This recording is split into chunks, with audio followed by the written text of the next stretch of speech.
Olá, irmãos da Igreja Missionária do Aracaré, Itaquaquecetuba. Que saudade que eu tenho de vocês, da gente poder estar celebrando o corpo de Cristo nesse dia tão especial. Hoje nós vamos fazer online ainda, mas eu creio que em breve Deus vai nos providenciar uma forma presencial para estarmos celebrando a ceia do Senhor. Hoje eu vou falar sobre como permanecer feliz em momentos de crise. E eu creio que vai ser abençoador para a sua vida, como foi para a minha. Então fique conosco, assista até o fim. E Deus vai com certeza te abençoar. Fiquem com Deus.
Olá, querido amigo, querido irmão, que bom estar com você mais uma vez aqui, compartilhando da Palavra de Deus. Tem sido muito bom esses nossos encontros e tem acrescentado a nossa vida. Isso é muito bom e creio que Deus com certeza te abençoará ainda mais no dia de hoje.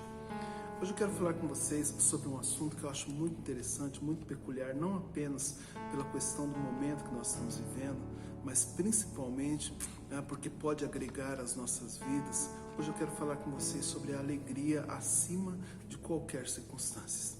Se existe algo que todos perseguem, sem exceção, todas as pessoas perseguem, eu arriscaria dizer que é a possibilidade de permanecer alegre constantemente, dia após dia. Se alguém apresentasse uma receita, ou dissesse que é possível, ou tratasse, ou escrevesse um manual sobre como permanecer feliz durante todos os dias da vida, com certeza essa pessoa venderia muito, enriqueceria, seria uma empresa ou uma pessoa de muito sucesso. O fato é que o ser humano, ele vive à procura de algo que promova e que sustente a alegria dele continuamente, constantemente. Alguns tentam isso partindo para o caminho de drogas, e muitos tentam isso até mesmo usufruindo da companhia de outras pessoas. Alguns casam para serem felizes, para ficarem alegres, e outros se separam para serem felizes e para ficarem alegres. Outros acreditam que a riqueza, que as posses na vida pode tornar a vida uma vida completa, uma vida feliz. Mas e quando faltam os motivos? E quando nós não temos as companhias? E quando acabam as riquezas? Será que nós podemos permanecer felizes? Será que existe a possibilidade de sustentar a alegria em momentos difíceis, em momentos de escassez? Seria possível nós permanecermos alegres diante das adversidades, das privações da vida? A palavra de Deus diz que sim, e ela nos desafia a uma vida feliz em momentos de crise. Às vezes até nos exorta a termos esperança e muitas vezes nos orienta a tomar atitudes que nos alimentarão em momentos complexos. Porém, um texto em particular, ele me chama muito a atenção e eu quero falar com vocês sobre isso neste momento, neste dia que nós estamos nos encontrando. É o texto de Abacuque, onde Abacuque fala a respeito das suas expectativas, onde Abacuque fala a respeito das suas certezas, mas também do seu comprometimento e também sobre o seu desafio em permanecer feliz diante das adversidades. Antes eu quero falar um pouco para vocês a respeito do momento pelo qual esse profeta ele vivia. Abacuque foi um profeta que profetizou na época do rei Josias, portanto, às vésperas do exílio babilônico. Então, Abacuque vivia um momento não tão simples, não tão fácil de lidar. Abacuque, na realidade, vivia um momento de crise, não apenas uma crise interior, de dúvidas, de dificuldades, e os textos que ele escreve falam sobre isso, mas um momento de crise política, de crise social, de crises complexas no lugar que ele estava vivendo. Porém, existe algo que nós podemos olhar para Abacuque e entender que faz sentido olhar para um homem de Deus que tem algo para nos ensinar. Abacuque, diante de tudo isso, parecia ostentar uma vida de intimidade com Deus, uma vida ousada de intimidade com Deus. Alguns dos seus textos, mais propriamente Abacuque 1, 2 a 4, mostra um homem que ele questionava aquilo que ele não concordava ou que ele não entendia.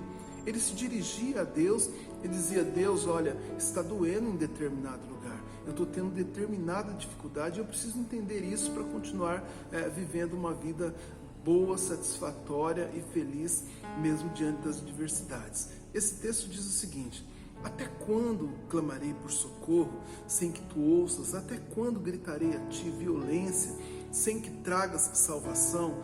Por que me fazes ver a injustiça e contemplar a maldade? A destruição e a violência estão diante de mim, a luta e conflito por todo lado.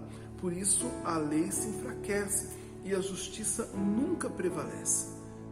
Os ímpios prejudicam os justos e assim a justiça é pervertida. Realmente, além da ousadia, Às vezes me parece que Abacuque tinha uma certa intimidade, não superficial, mas profunda ao falar com Deus. Às vezes, esse diálogo que Abacuque teve com Deus parece ser o diálogo que brota no nosso coração e tem vontade de sair dos nossos lábios. Muitas vezes nós olhamos o que está acontecendo e vemos diante da situação que nós estamos vivendo e do mundo que nós estamos vivendo, há algumas injustiças que parecem ser tuteladas, algumas pessoas agindo com perversidade e parecerem se safar disso com tanta facilidade. Porém, mesmo tendo uma visão panorâmica de tudo que acontecia e dos questionamentos de Abacuque, uma declaração seguida de uma ação de salmodiar, de cantar louvores a Deus, ela descreve como esse homem se posicionava diante de momentos de dificuldades para permanecer uma vida com felicidade, uma vida plena diante de Deus. Abacuque declara, lá em Abacuque 3, de 17 a 19, o seguinte: ainda que a figueira não floresça, nem haja fruto na vide, ainda que decepcione o produto da oliveira, e os campos não produzam mantimento, ainda que as ovelhas da malhada sejam arrebatadas, nos currais não haja gado, todavia eu me alegrarei no Senhor, exultarei no Deus da minha salvação. O Senhor Deus é a minha força, e fará os meus pés como os da serva, e me fará andar sobre as minhas alturas. Esses relatos mostram, sim, é possível nós vivermos momentos de adversidade, é possível nós vivermos momentos difíceis, é possível nós vermos pessoas prosperando, enquanto servos de Deus passam por momentos complicados. É possível sermos desafiados a uma postura de tristeza e vitimismo diante das situações, quando Deus tem nos prometido uma vida abundante, uma vida de uma certa forma feliz, uma vida alegre. Porém, existe uma coisa que é impossível, e é impossível Deus abandonar aquele que crê nele, que o serve. Isso seria um motivo suficiente para nós olharmos e dizermos assim: olha, eu posso permanecer feliz, porque eu tenho um Deus que me garante, me traz esperança a isso.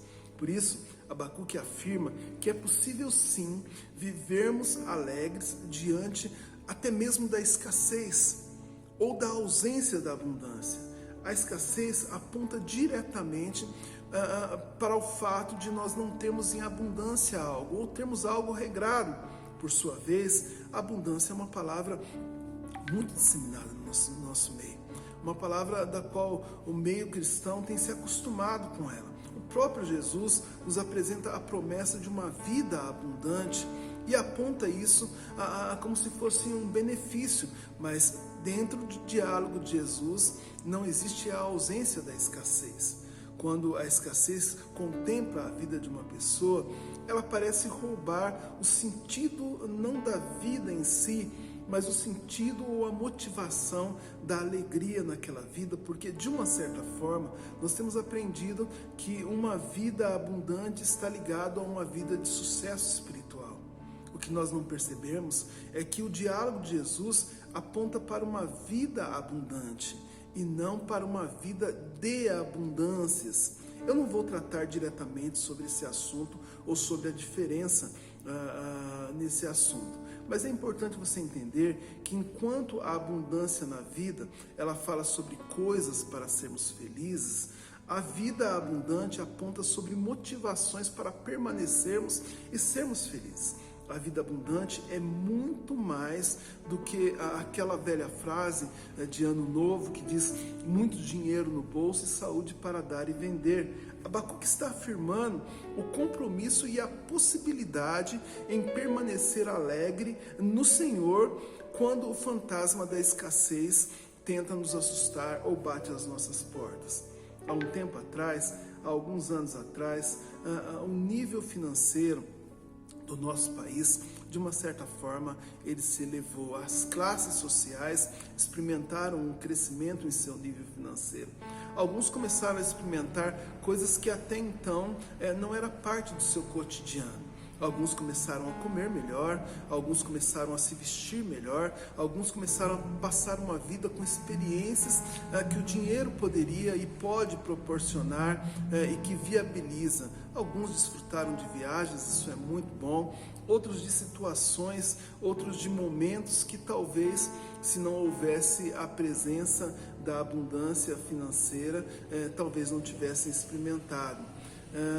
A lembrança que às vezes nós tínhamos de uma vida com escassez no passado, de uma certa forma foi suprida por um momento do qual nós conquistamos algumas coisas e fomos abençoados. Não estou criticando isso, eu acredito que uma vida com Jesus, ela nos reserva momentos bons e isso é muito bom, mas de uma certa forma, quando algumas coisas nos são tiradas, nós passamos a entender que parece que existe alguma coisa errada e que junto com essas coisas que nos são tiradas, acaba sendo tirado também o motivo para sermos felizes.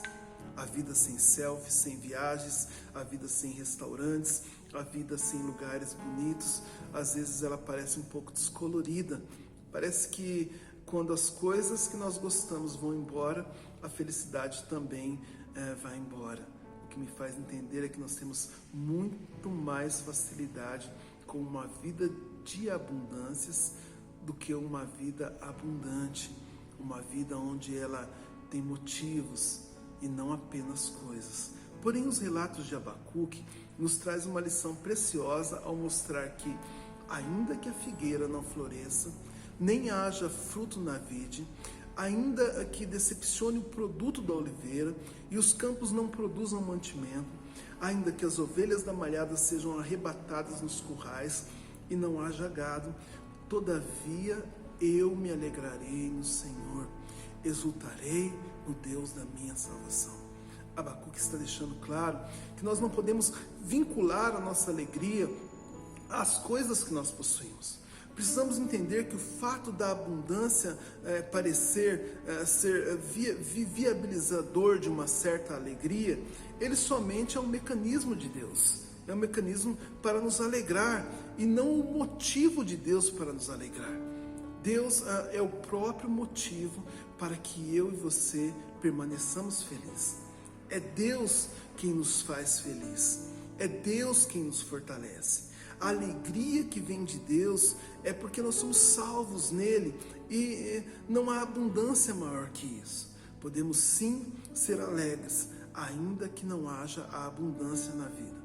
Um outro tipo de fantasma que Abacuque tenta explicar, ou que mostra que é possível sim viver sem que isso nos prejudique, ou viver sem isso, é a falta de ocupação. Crises, elas não trazem somente escassez, mas às vezes a falta de recolocação no mercado de trabalho. Isso tem levado muitas pessoas a uma vida de tristeza, por isso eu quero tratar isso com muito cuidado, com muito carinho. Às vezes, se sentir desocupado pode fazer pessoas entrarem ou atingirem picos terríveis de depressão por se acharem muitas vezes, olha, eu vou falar com muito cuidado na palavra, mas por se acharem inútil no momento que estão vivendo.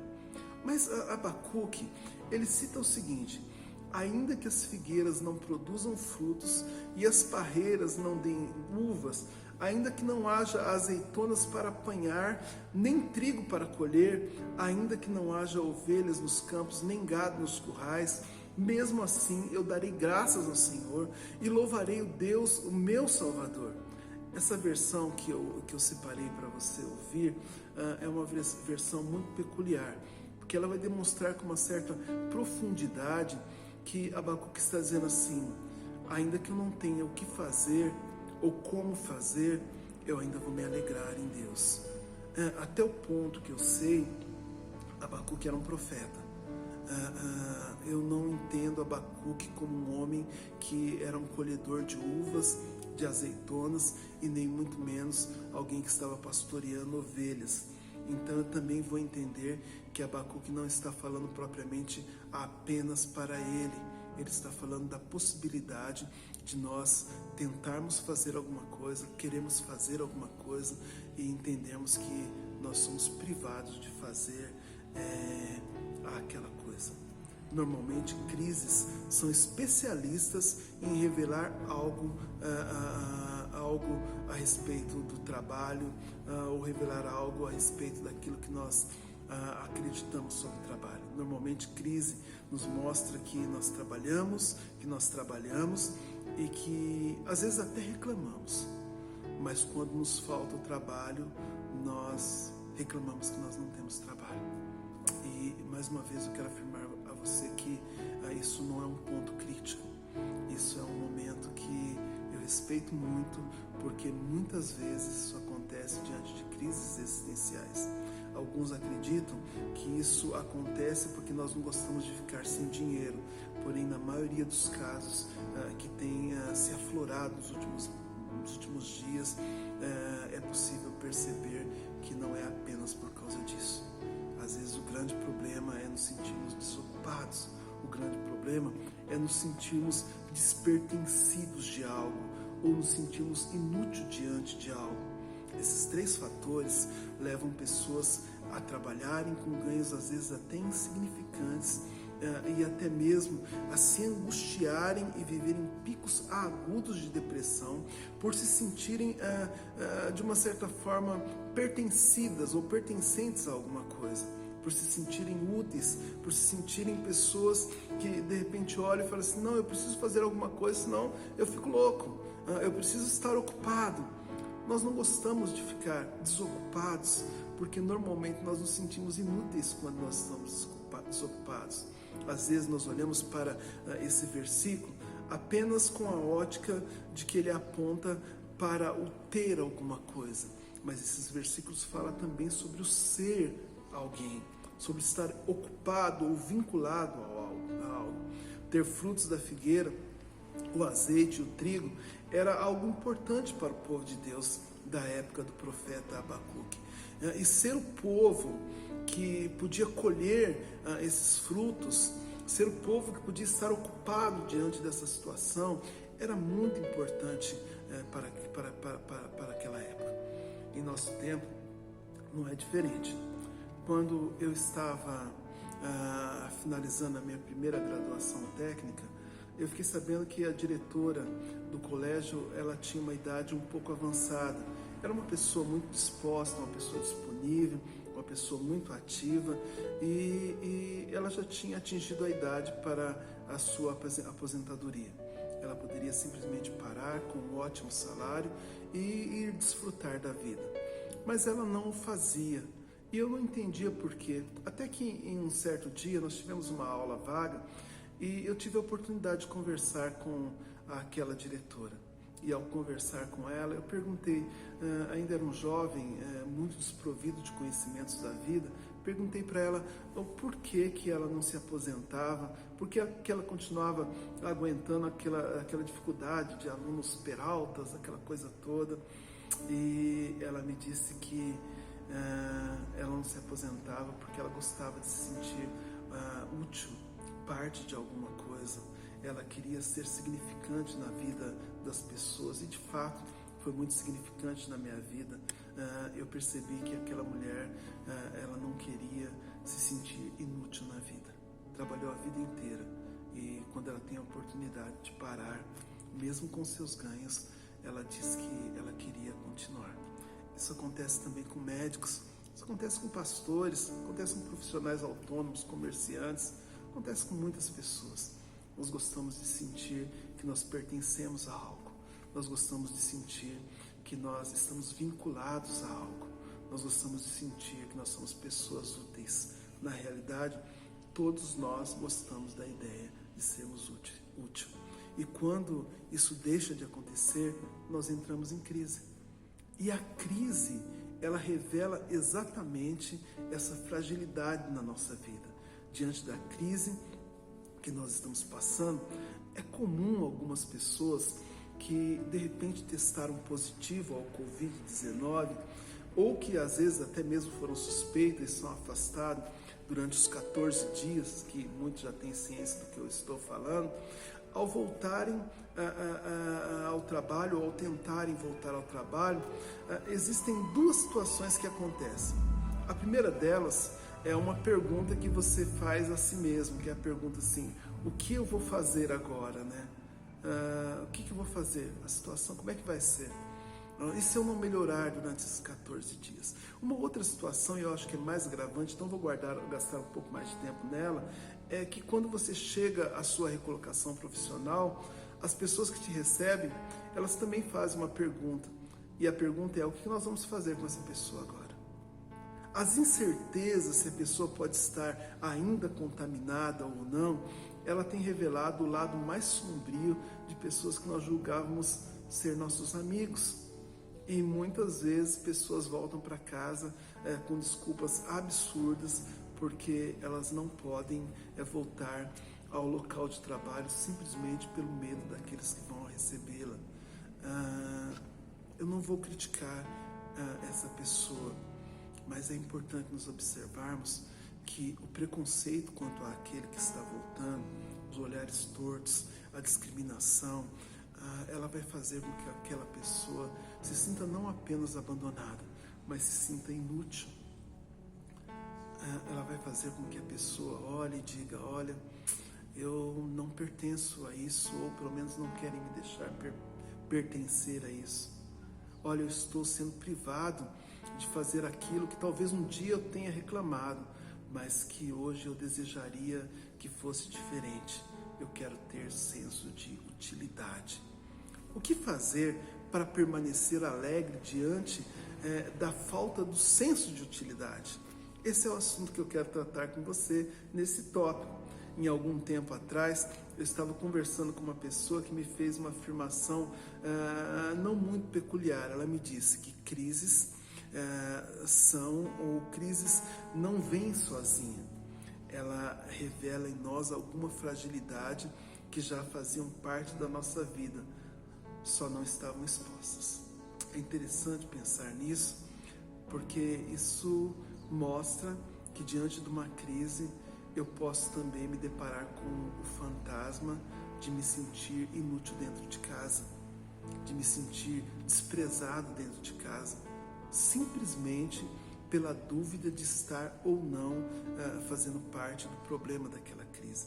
Por isso, diante da crise, nós precisamos atentar para algumas coisas que às vezes até nós sabemos, mas que nós relutamos em aceitar.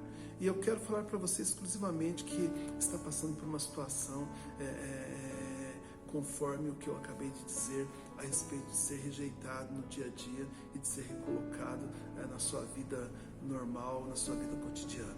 Primeiro, eu quero que você entenda que eu e você somos pessoas limitadas.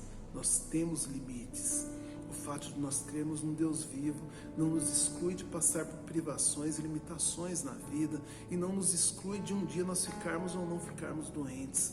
Então é possível sim, e Deus sabe o porquê Ele permite isso. O segundo é que todas as idades, ou em todas as idades, mesmo diante das dificuldades, nós podemos sim ter momentos bons na vida. Nós podemos olhar para o lado bom da vida. Nós podemos, de repente, observar que Deus prepara coisas boas para cada um de nós. E isso é crer em Deus. E em terceiro, que Deus tem um propósito específico para cada um de nós em todos os momentos da nossa vida. Então, Ele tem o controle da nossa vida. Não se desespere, não se sinta desprezado, não se sinta inútil. Deus ainda, de uma certa forma, cuida de você com muito carinho. Então, entenda isso. Receba isso na sua vida e seja abençoado por essa palavra de bênção na sua vida. Se nós acreditarmos que a alegria que Deus nos dá, ela está atrelada apenas àquilo que nós podemos ser com as nossas forças, nós vamos desacreditar que Deus é o motivo da nossa alegria. E nós precisamos acreditar, a nossa alegria não depende da nossa ocupação, não depende das nossas forças e não depende daquilo que as pessoas acham de cada um de nós. A nossa alegria ainda depende de Deus. Porém, outros fatores previstos por Abacuque podem tentar, no mínimo, arrancar ou minar a nossa alegria. E eu quero falar com vocês, para finalizar, sobre os fatores negativos que às vezes acontecem ao nosso redor. Como permanecer feliz diante dos fatores negativos que tentam assolar a nossa vida? Perder o emprego talvez não seja a perca da alegria quando nós temos outro emprego em vista. Se sentir desocupado quando apenas estamos de férias ou quando temos esperança não nos tira a alegria. Porém, quando as coisas parecem ruir ao nosso lado, minando as nossas certezas, parece ser inevitável entrar em um período da vida onde a alegria não fará parte. Veja comigo mais uma vez, e eu tenho lido bastante o mesmo trecho para que isso fique gravado nas paredes do seu coração. Veja comigo o que Abacuque diz a respeito do assunto. Ele diz o seguinte: ainda que a figueira não floresça, nem haja fruto na vide, ainda que decepcione o produto da oliveira, e os campos não produzam mantimento, ainda que as ovelhas das malhadas sejam arrebatadas e nos currais não haja gado, todavia eu me alegrarei no Senhor, exultarei no Senhor da minha salvação, no Deus da minha salvação. O Senhor Deus é a minha força e fará os meus pés como os das servas e me fará andar sobre as minhas alturas. Abacuque, até o ponto que eu sei, já falei para vocês, ele não era um pastor de ovelhas ou um cuidador de gados, ele era um profeta. Portanto, eu penso que ele não estava falando dos seus passos e nem da sua situação financeira. Ele estava falando a respeito daquilo que acontecia ao redor dele, daquilo que estava acontecendo com as pessoas, com o sistema de provisão. Abacuque estava falando de fatores negativos que ameaçavam a alegria de um povo. Ele estava falando da situação ou de situações que poderiam cercar uma pessoa e minar a sua felicidade. Você já deve ter ouvido frases como não está fácil para ninguém, ou tem tanta gente passando por dificuldades e tanta corrupção acontecendo, ou até mesmo, esse mundo não tem mais jeito. Isso são sintomas de que ao nosso lado algo de errado está acontecendo, e esse algo de errado na realidade é perspicaz em querer tirar a nossa alegria. Isso são frases que pessoas apontam para a insatisfação com o sistema, com o mundo, mas Abacuque diz que mesmo assim, mesmo com essa situação, é possível, existe uma coerência em permanecermos alegres, crendo em um Deus que nos salva. Poderia arriscar dizer que Abacuque conhecia o segredo da oração que Deus ouve, que é nada mais, nada menos do que a oração de um coração agradecido, um coração quebrantado e totalmente entregue a Deus. A Bíblia é clara em dizer que Deus ouve essa pessoa que ora dessa maneira. Porém, quando os fatores negativos acontecem ao nosso redor, é mais fácil reclamarmos e murmurarmos do que agradecermos. Infelizmente, habitualmente, essa é a característica do ser humano. Mais uma vez, nós devemos responder a nós mesmos: de onde vêm as nossas forças? De onde vem a nossa alegria? O que sustenta a nossa alegria? Como ela pode permanecer se não vir de Deus? Deus é o Deus que permanece na nossa vida, mesmo diante das dificuldades. A Bíblia nos afirma, em 1 Tessalonicenses 5,18, o seguinte: e sejam agradecidos a Deus em todas as ocasiões. Isso é o que Deus quer de vocês, por estarem unidos com Cristo. Já em Neemias 8, versículo 10, eu acho brilhante essa passagem, quando Neemias, num tempo de crise, ele desafia o povo, dizendo o seguinte: vão agora para casa e façam uma festa, repartam a sua comida e vinho com quem não tiver nada preparado. Esse dia é sagrado para o nosso Deus, portanto não fiquem tristes. A alegria que o Senhor dá fará com que vocês fiquem fortes. Parem para pensar a respeito disso, porque se nós queremos permanecer firmes e fortes no momento pelo qual nós estamos passando, nós vamos ter que acreditar que a nossa alegria vem de Deus e não das coisas que nós temos. Nós vamos ter que acreditar que a alegria vem de Deus e não das circunstâncias pelas quais nós muitas vezes estamos vivendo. Que a alegria vem de Deus e não do nosso senso de ocupação, do nosso senso de utilidade. Nós podemos sim sermos alegres, ainda que haja dificuldades, ainda que o mundo diga não, ainda que as circunstâncias adversas batam a nossa porta. Se a nossa alegria não depende das situações e das conquistas, nós podemos sim colocá-la em Deus e sermos dependentes de Deus. Ainda creio que a nossa alegria está firmada na fé que nós temos no nosso Senhor e Salvador Jesus Cristo, que nos regenerou para uma viva esperança, e isso nos garante viver uma vida de alegria mesmo em tempo de crise. Por isso, meu querido irmão, por isso, meu querido amigo, se você está passando por momentos de dificuldade, por momentos tenebrosos, se o senso de inutilidade tem batido a sua porta, se o perder algumas coisas que Deus te proporcionou em tempo passado tem feito você repensar a situação, então olhe para Deus como motivo da sua alegria. O Deus que nunca faltou, nunca falhou e nem vai faltar e nem falhará. Que Deus te abençoe, você e a sua família. Fiquem com Deus. Graças e paz, queridos irmãos, como eu havia dito para vocês, hoje é o dia de nós celebrarmos a nossa Santa Ceia como de costume. Nós fazemos isso no primeiro domingo de cada mês e eu vou pedir para que você separe neste momento o seu cálice e o seu pedaço de pão. Celebre junto com a sua família, aproveite esse momento, esse é o momento do corpo de Cristo. Gostaríamos de estar todos presentes, todos juntos neste momento. Isso é um hábito e isso é um desejo do nosso coração. Esperamos que isso aconteça em breve, mas por enquanto a forma que nós temos de celebrar o corpo de Cristo e o sangue derramado na cruz por cada um de nós, ela se resume nesses momentos que passaremos juntos. Por isso eu quero que você pegue neste momento, esteja próximo do pão, esteja próximo do vinho e abra a sua Bíblia lá em 1 Coríntios 11, versículo 28. A palavra do Senhor diz para que nós venhamos nos examinar a nós mesmos e assim comer deste pão e beber deste cálice. Isso é muito importante. Por isso, nesse momento, nós vamos estar orando e pedindo para que Deus ele vasculhe os nossos corações, que os parâmetros que nós tenhamos de vida sejam os parâmetros bíblicos e que Ele venha tocar nas nossas vidas. Oremos. Querido Deus, que o Senhor venha vasculhar o nosso coração, que o Senhor venha perdoar o nosso pecado, que o Senhor venha tratar as nossas vidas e venha celebrar conosco.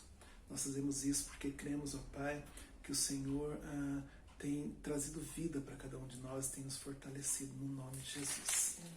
Amém. A palavra do Senhor diz que o Senhor Jesus, na noite em que foi traído, Ele tomou dos elementos e Ele celebrou, não apenas celebrou, mas Ele agradeceu, Ele deu graças pelos elementos. Nós vamos fazer isso neste momento. Eu quero que você pegue o vinho, pegue o pão nas suas mãos e nós vamos orar em agradecimento.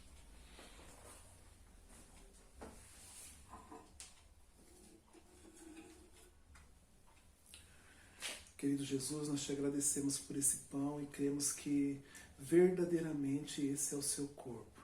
Agradecemos também pelo suco, pelo vinho que nós vamos tomar e neste momento nós acreditamos que isso não é um simbolismo, mas que verdadeiramente é o teu sangue que na cruz do Calvário foi derramado por nós. E nós somos gratos a isso, Senhor. Perdoa os nossos pecados e faz-nos dignos de participar da tua mesa em nome de Jesus. Amém.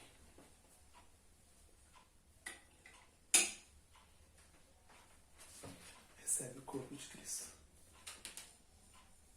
Recebe o corpo de Cristo. Recebe o corpo de Cristo. Eu estou aqui com a minha família, eu espero que você esteja com a tua também. Deus tem nos reservado momentos especiais em família e é importante nós zelarmos e nós sermos gratos por esse momento que Ele nos permite cear junto com a nossa família. O versículo 23 de 1 Coríntios 11, nós vamos ver uma passagem onde Paulo nos ensina a celebrar, ele organiza a ceia, ele ensina a igreja de Coríntios como que deveria ser. E ele diz o seguinte: porque eu recebi do Senhor o que também vos ensinei, que o Senhor Jesus, na noite em que foi traído, tomou o pão e, tendo dado graças, o partiu e disse: tomai, comei, isso é o meu corpo que é partido por vós. Fazei isso em memória de mim. Comamos todos.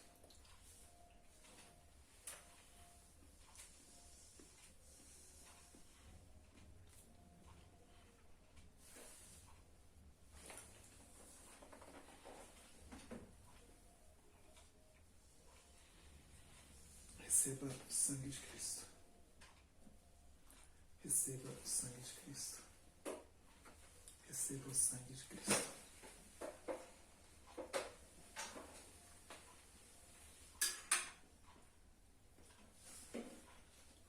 O versículo 25 diz que, semelhantemente, depois de cear, tomou o cálice, dizendo: esse cálice é o novo testamento no meu sangue. Fazei isso todas as vezes que beberdes em memória de mim. Bebamos todos.